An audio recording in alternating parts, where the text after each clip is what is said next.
So I, 36 male, got into some trouble about 15 years ago.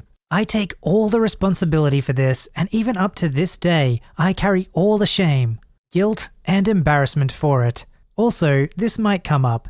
This is not cultural or religion. It's just shame to the family name. The situation, when I was 19, my ID was stolen and being used in another state, and created a situation where my driver's license was suspended nationwide.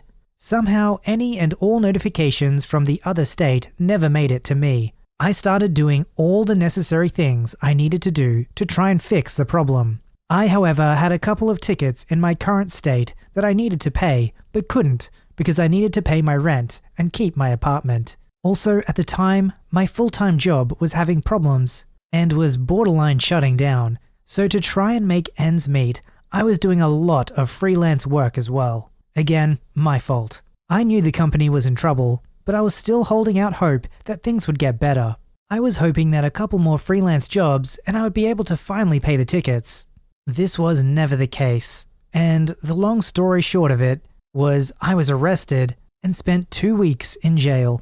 Not ideal, but I guess in the long run it worked out for the best by clearing the tickets in my home state. However, my family felt otherwise, and I was completely disowned because of this. I lost everything and everyone. The only reason I still had my apartment was because I had enough to cover the rent and the freelance work kept up.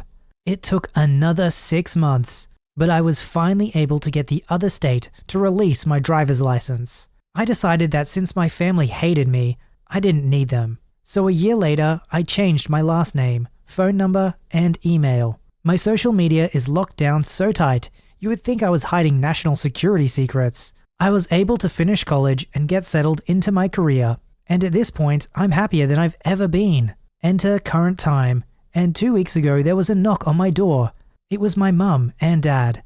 Again, it had been 15 years, and I hadn't spoken to them not one word. The only thing I could get out of my mouth was, "How did you find me, and what are you doing here?" My mum's response was, $5,000 to a PI, finally a search on Facebook with just your first name found you. And the PI confirmed it was you.